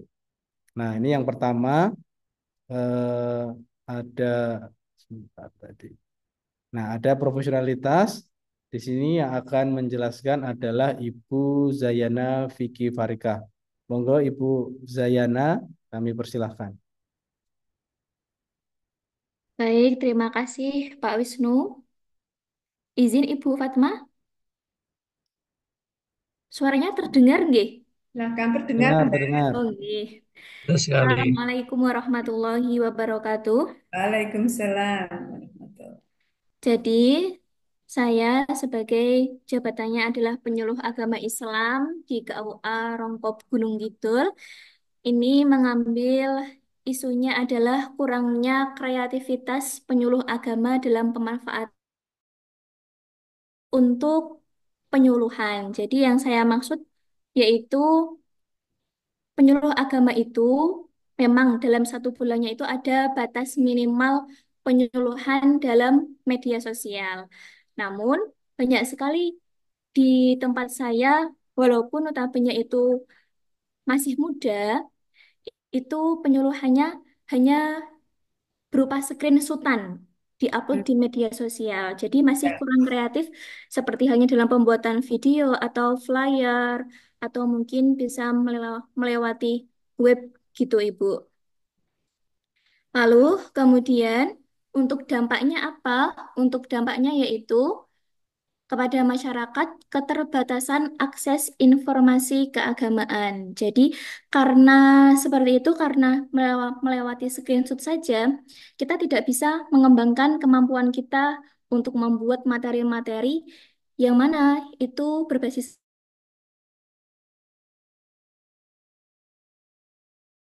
kemampuan diri kita sendiri sebagai penyuluh. Kemudian ada kurangnya daya tarik kegiatan penyuluhan. Nanti akan monoton, dilihat bentuknya, oh screenshotan nggak buat sendiri gitu. Lalu ada juga dampaknya bagi masyarakat yaitu rendahnya literasi digital berbasis keagamaan. Kemudian untuk dampak bagi penyuluh agama yaitu turunnya profesionalitas sebagai ASN, yang mana kita sebagai ASN harus dituntut untuk mampu berdigital, baik itu dalam penyuluhan. Kemudian terbatasnya jangkauan dakwah. Dan yang ketiga, jelas nanti akan tertinggal dari perkembangan zaman. Adapun dampak bagi KUA sebagai institusi yaitu citra KUA menjadi kurang modern, terhambatnya implementasi smart governance dan menurunnya kualitas pelayanan publik. Dan solusinya bagaimana untuk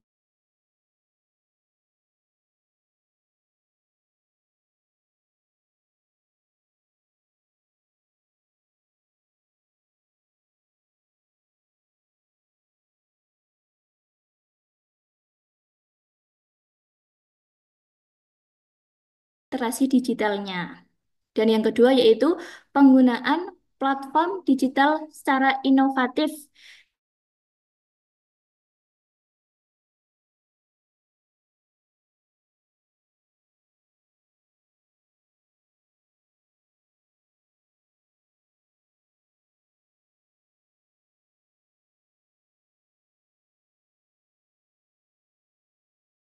Mencari buku-buku yang mana di situ ada pelatihan-pelatihan tentang bagaimana cara kita menggunakan digital. Yang keempat yaitu kolaborasi antara penyuluh dan lintas institusi. Seperti itu. Bagaimana Ibu? Oke, syukur saya cukupkan. Ya, Mbak. Oke, isunya tadi kurangnya Digeser dulu ke sana. Jangan ke sana sana. Oke. Kurangnya kreativitas penyuluh agama dalam memanfaatkan. media digital. Jadi Jadi sebenarnya itu setiap satu bulan sekali itu memang melaksanakan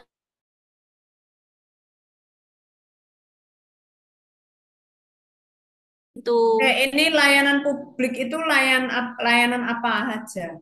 Banyak atau hanya beberapa? layanan publik, Ibu. Layanan kan banyak tuh di KUA itu. Oh iya, Ah, kalau kita memakai itu, Ibu.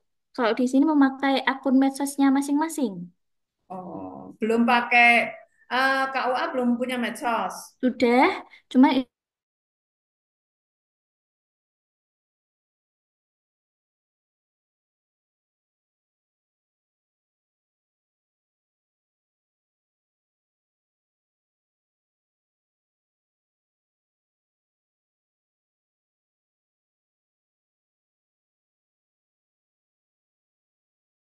Kalau pribadi itu kan mungkin ya lebih walaupun kita punya follower banyak, misalnya di medsos ya, itu KUA kan secara lembaga gitu loh. ya Maksud saya gitu. Jadi layanan publiknya itu mungkin sebagai penyuluh nggih, sebagai penyuluh. Nggih. Jadi mungkin nanti bisa pakai medsosnya KUA juga selain eh, medsos kita Medsos gitu pribadi. loh. Nggih. Nggih. Oke, hanya itu aja, Mbak. Oke, Bu. Monggo Baik, terima dilanjut kasih. berikutnya. Baik, terima kasih Bu Zayana Vicky yang sudah memaparkan isu terkait profesionalitas. Kemudian selanjutnya isu yang akan diangkat adalah tentang proporsionalitas. Nah, ini adalah isu yang diangkat oleh Ibu Askia Maulani. Silakan Ibu Askia Maulani bisa dipaparkan. Baik, terima kasih Pak Wisnu. Suara saya terdengar jelas ya Ibu Fatma. Baik, dalam hal ini yang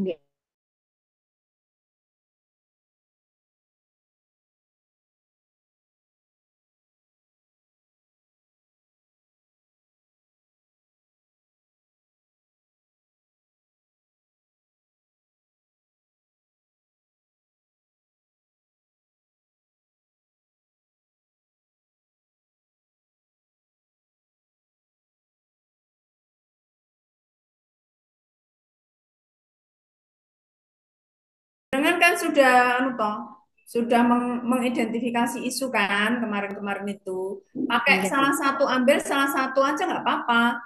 Jenengan jenengan misalnya mau mengambil isu baru boleh karena ini kan tidak ada batasannya isu yang kemarin. Ini kan isu Iya. aktual yang penting. Nah, Nah, jenengan tulis isunya, cara menulis.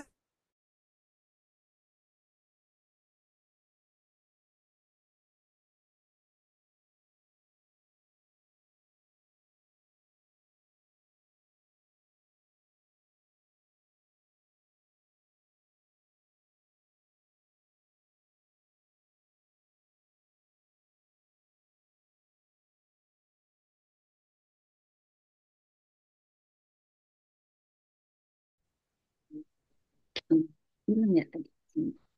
Saya sambil buka.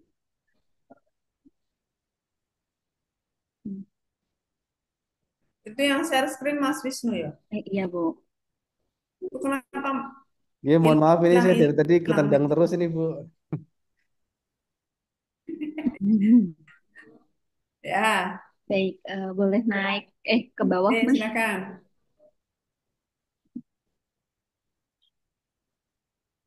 Ya, lagi.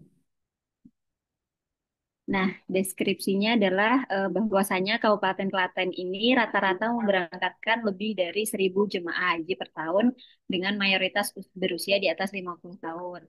Nah, ASN pada seksi PHU di Kemenak ini berjumlah terbatas sehingga harus menangani berbagai urusan sekaligus mulai dari pendaftaran, verifikasi dokumen, manasik hingga konsultasi.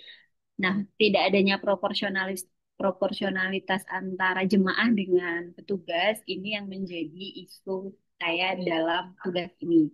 Kemudian dampaknya apabila isu ini tidak diselesaikan, maka pelayanan menjadi lebih lambat. Kemudian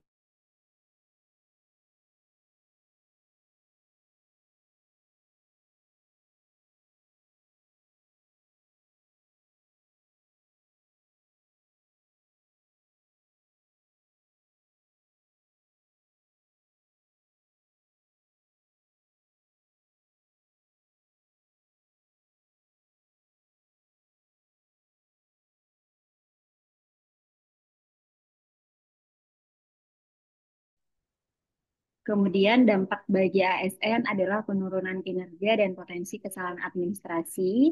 Bagi pemerintah, citra layanan haji menurun, reformasi birokrasi dan transformasi digital terhambat karena dianggap tidak efektif di tingkat daerah.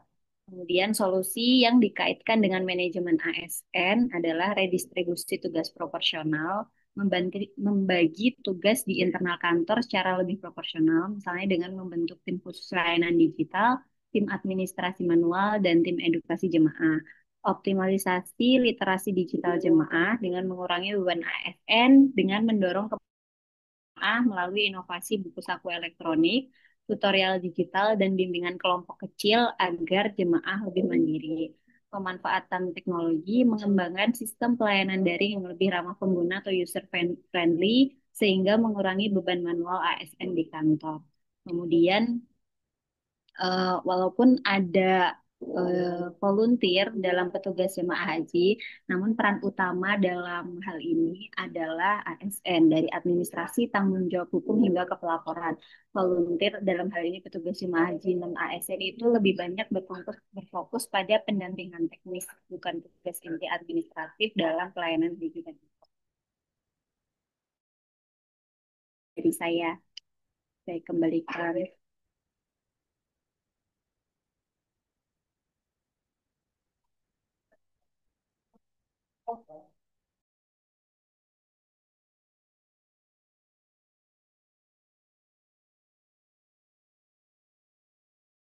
Gitu ya. Yang di atas tadi Mbak,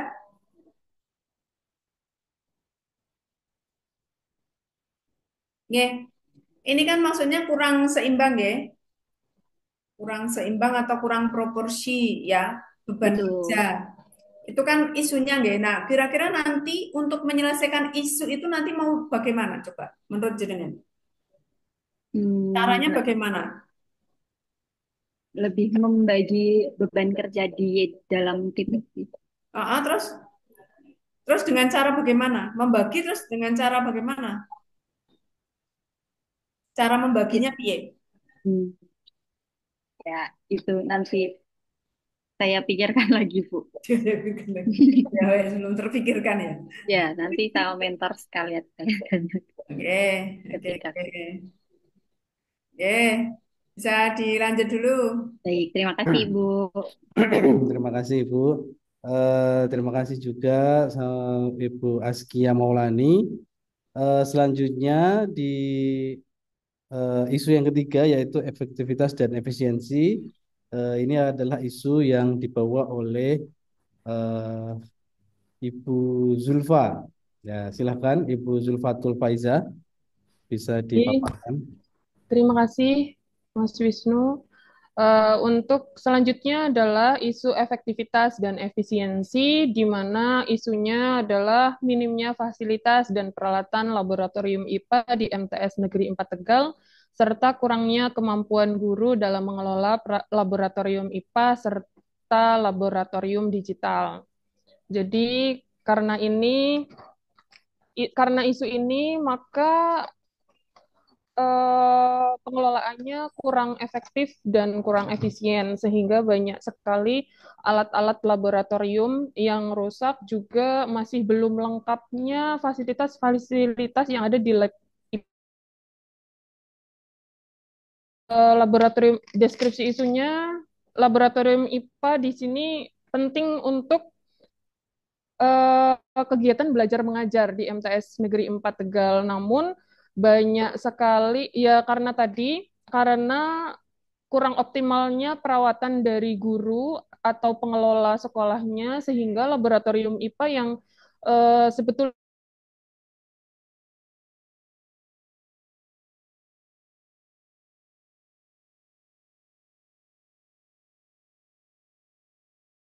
cukup untuk pembelajaran dari kelas 7 sampai kelas 9. Namun karena jarang digunakan dan jarang dikelola, sehingga waktu awal saya ke sini laboratorium IPA itu masih bahkan berantakan dan masih banyak alat yang rusak, banyak alat yang berkarat, kemudian yang pecah juga dan belum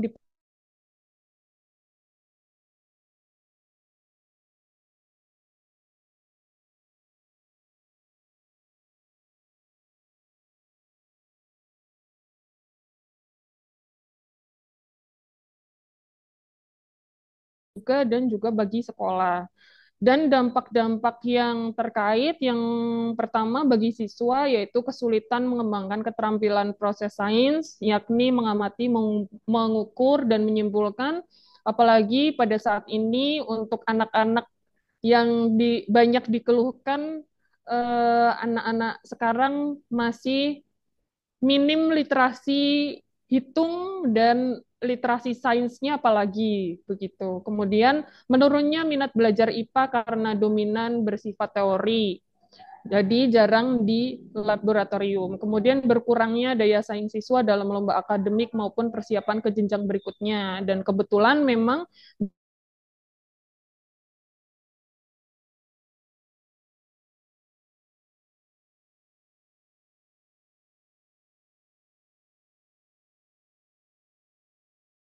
dapat menjuarai lomba seperti itu. Kemudian bagi guru, dampaknya yang pertama terbatas mengembangkan metode pembelajaran praktikum, kemudian kreativitas gurunya juga terhambat karena sekarang juga kalau mau mengembangkan pembelajaran juga harus mencari alternatif media yang sederhana atau media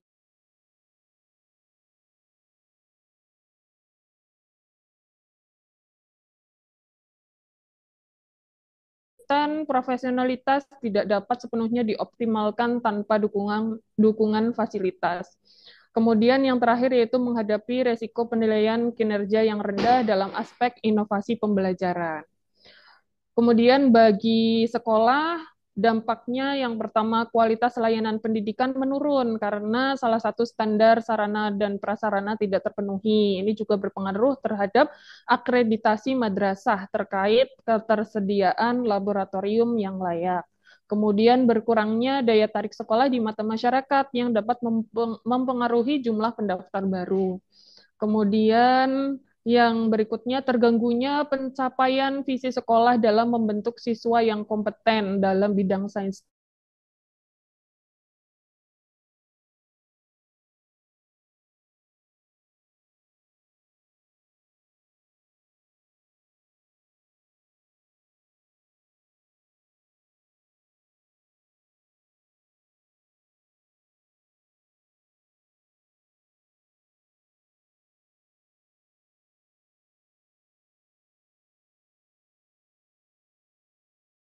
Ulang dan pengadaan peralatan laboratorium, peralatan lab yang dibutuhkan melalui mekanisme yang sesuai dengan regulasi sekolah. Ini terkait dengan akuntabilitas dan kepastian hukum. Kemudian yang B, memberikan pelatihan kepada guru untuk memanfaatkan laboratorium virtual dan eksperimen sederhana melalui lingkungan. Ini untuk meningkatkan profesionalitas juga serta menyusun prioritas pengadaan sesuai kebutuhan. Ini juga sebenarnya berkaitan dengan proporsionalitas karena kan ini terkait proporsionalnya fasilitas seperti itu. Kemudian berikutnya menyusun lembar kerja berbasis lingkungan dan digital. Ini untuk menerapkan efektivitas dan efisiensi di mana dengan keterbatasan ini jika sudah ada lembar kerja yang berbasis lingkungan dan digital bisa membantu guru lain agar bisa melaksanakan kegiatan pembelajaran yang sesuai dengan keadaan, tapi mereka tidak perlu belajar lebih karena seringkali guru itu sudah pesimis terlebih dahulu. Aduh Bu, saya tidak bisa apa namanya? Tidak bisa eksperimen yang di sini itu bagaimana mereka seringkali kebingungan seperti itu. Jadi kalau pelatihan saja itu tidak cukup, tapi harus difasilitasi langsung. Ini lembar kerjanya, jadi guru lain tinggal melaksanakan pembelajaran yang mereka inginkan dan sesuai dengan kelasnya. Kemudian yang terakhir yaitu mengoptimalkan kerjasama antara kepala madrasah, guru, komite, dan juga Kemenak. Jadi untuk pengadaan fasilitas ini dibutuhkan dana yang cukup. Walaupun dengan dana yang minimum itu juga bisa, namun jika ingin mengoptimalkan secara besar ya berarti perlu kerjasama antar pihak seperti itu. Terima kasih Ibu, monggo. Kembali ke isu tadi.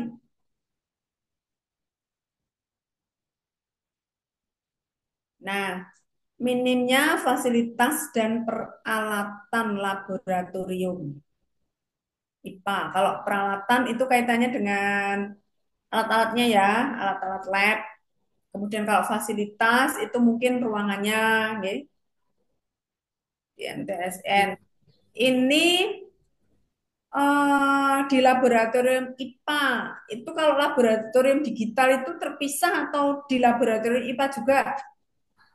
Maksudnya laboratorium digital itu lab virtual lab, Ibu. Maksudnya Oh, sebenarnya kan virtual. kalau tidak ada lab IPA yang secara fisik itu bisa dilakukan secara lab digital, cuman karena punya juga masih kurang pengetahuan ke arah Tapi ada sana. punya lab virtualnya. Punya enggak? Sudah digunakan belum? Sudah ada yang menggunakan belum?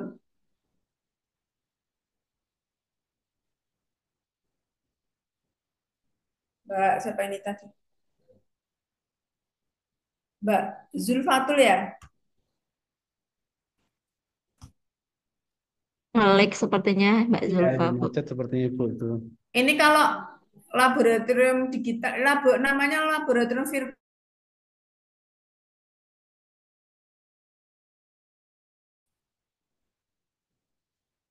Mbak Zulfa. Wih, malah Ketendang Bu. Kepental, Bu. Jadi ini minimnya fasilitas dan peralatan laboratorium IPA, serta kurangnya kemampuan guru dalam mengelola laboratorium IPA serta laboratorium digital. Nah, pertanyaannya itu laboratorium virtual atau digital itu sudah dipakai atau belum? Kalau belum, berarti di sini bukan bukan kurangnya kemampuan, memang itu belum diperkenalkan laboratorium digital itu. Oh, gitu. Bu, Tuh. ngapunten sebelumnya, saya terlempar dari Zoom laptop, jadi saya sementara menggunakan HP dulu untuk menjawab Ibu, nggih. Nggih. Itu Mbak. Jadi Eh, kalau kalau namanya nggih. laboratorium virtual, ya laboratorium virtual aja, jangan digital Mbak, karena ada namanya tersendiri tuh.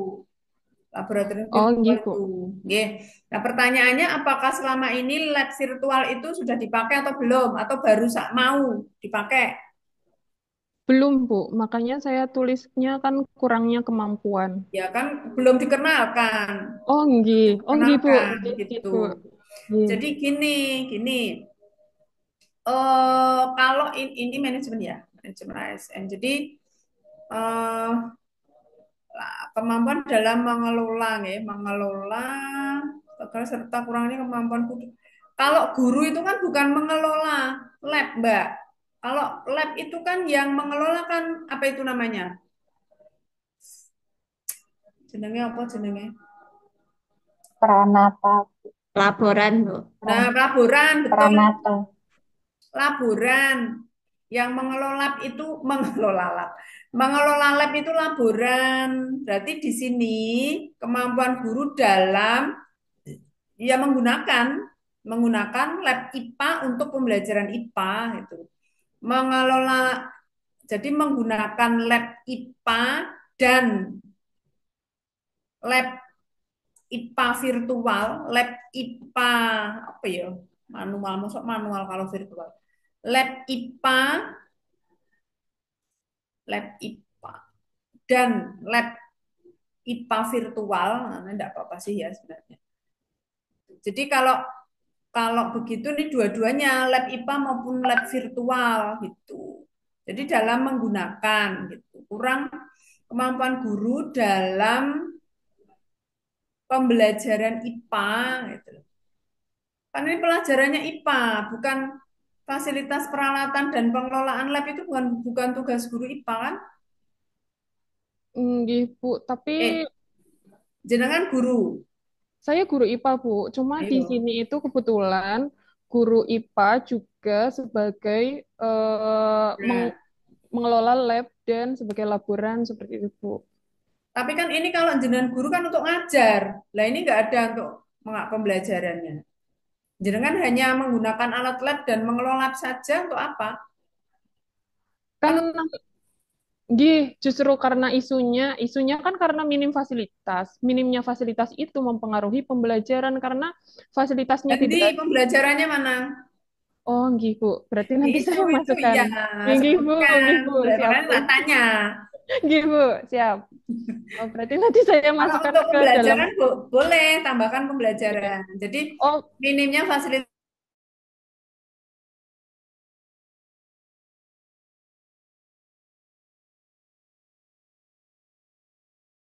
dan peralatan dan kurangnya apa ya pengetahuan terhadap lab virtual, lab IPA virtual gitu loh. Jadi kan ada dua lab ini, lab IPA secara secara apa ya jenenge lab IPA apa Mbak sing apa jenenge yang nyata atau yang konvensional jenenge apa? Kan ada lab virtual dan lab IPA apa?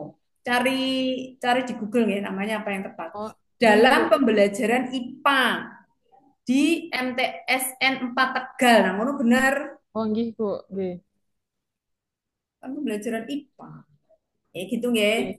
Nggih, Bu, siap. Eh, ini tiga nggih, monggo selanjutnya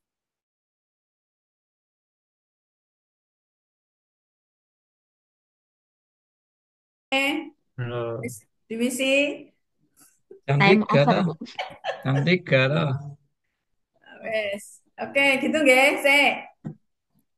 Ini contoh-contoh ya, enggak apa-apa. Contoh-contoh untuk teman-teman yang lain karena yang A sudah ada contohnya secara manajemen, yang B ada contohnya secara smart ya ASN.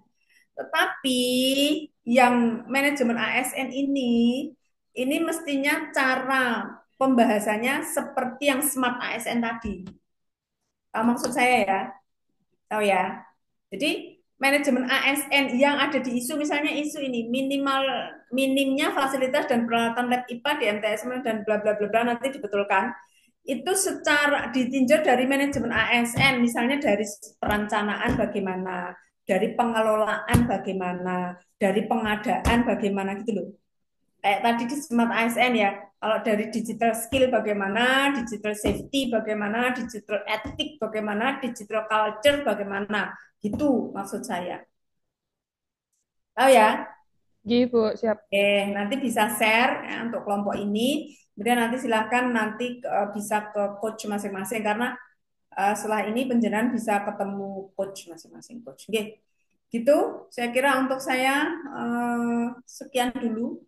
Mas, saya kembalikan ke Mas Nanang. Oke, Assalamualaikum warahmatullahi wabarakatuh.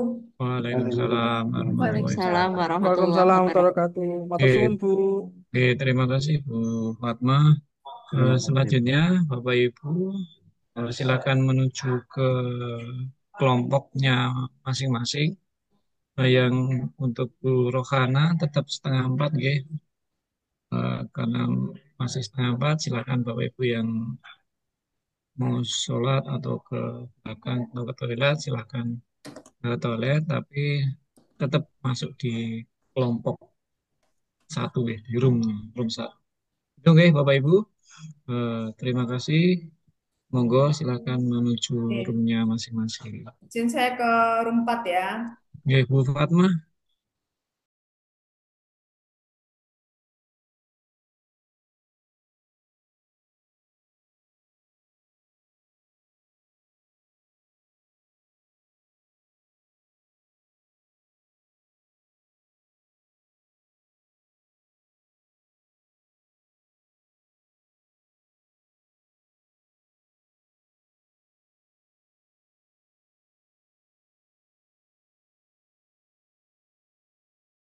Guys, aku ke toilet dulu ya. Siap.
Mbak Zulfa, LK5 udah belum? Ya belum. Agenda 3 jujur, agenda 3 saya tidak paham. Sulit. Video udah bikin video. Belum. Oh, Smart ASN. Sama. Sulit.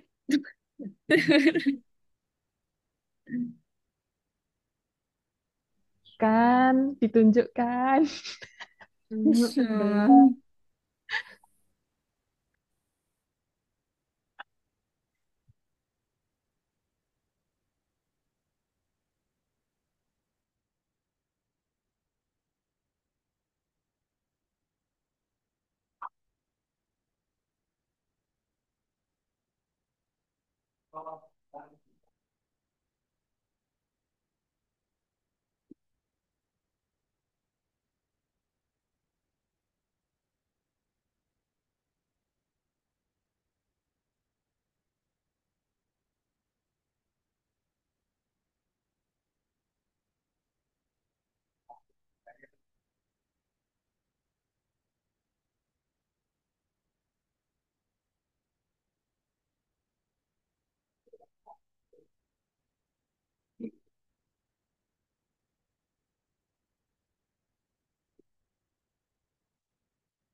Kelompok 2 tunggu sebentar ya. Bu Rizka tadi izin 4 menit terlambat. Iya, Pak.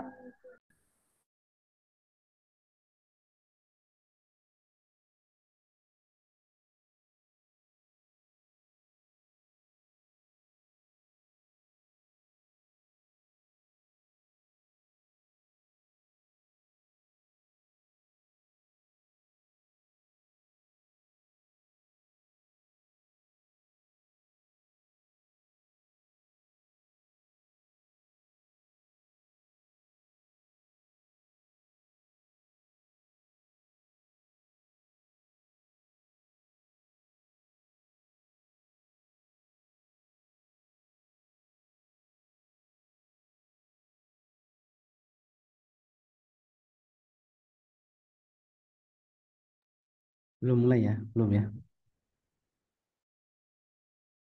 Aku ke toilet ya, Mas.